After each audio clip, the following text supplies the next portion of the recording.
Hi there, I'm James Appice, and this is Coffee and the Case Note.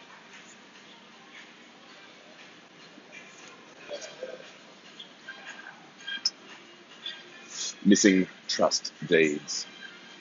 There's an element where it's a trustee's worst nightmare. Today, we're going to speak about a set of facts that arose originally in the mid-70s. We got a dad.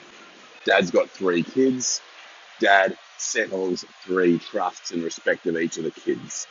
Trust, well, settlement number 2, number 3, number 4. Settlement number 1, we don't need to deal with. So forget about the names. We've got settlements 2, 3, 4, these trusts, right?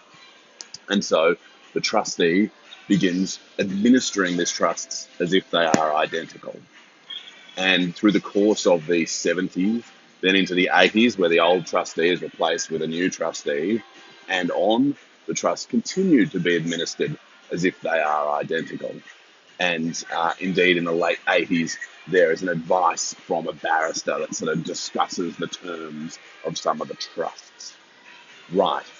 We flash forward in time and we can't find 2 of the 3 trust deeds. So we've got these 3 trusts that are being administered by the same trustee as if the terms of each trust are the same, and we don't have 2 of the deeds.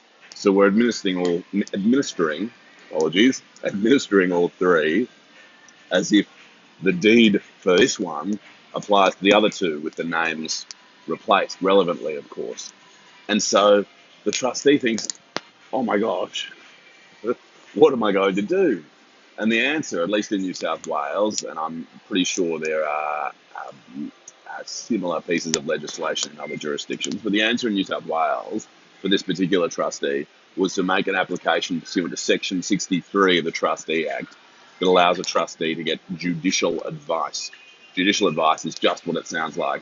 You come to the judiciary, the court, you ask for some advice.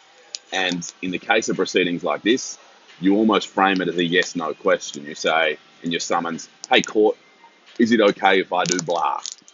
And so the trustee in this scenario said, hey court, is it okay if I administer these 2 trusts as if the terms of those trusts are the same as this trust because I've lost the deeds, or the deeds have been lost? And with assistance from a note from the relevant barrister, and with sort of facsimile replacement versions of these deeds, essentially the court clicked through the gears of considering whether it would be all right for the court to advise the trustee that it could administer the trusts, so administer the missing deed trusts in accordance with the available deed trust. In short, the court reflected on the relevant facts. The court considered that in these sort of circumstances, there was an inference that arose that if a parent settled a trust for a group of children, if a parent settles a trust for individual children, each trust separate, there is an inference that arises that unless there are some other facts to contradict that the parent intended for the trust to be the same for each of the children. And so the court took comfort from that inference arising, and in this case found that the lucky or unlucky trustee with the missing deeds was entitled to administer its missing deed trusts as if the terms of the missing deed trusts were the same as the found deed trust, just with the names replaced. So I hope that assists you, and if you ever find yourself in the position advising a trustee who's missing a couple of important pieces of paper, hopefully it provides you with a bit of comfort and a bit of value as well. Trust all's well with you. Cheers.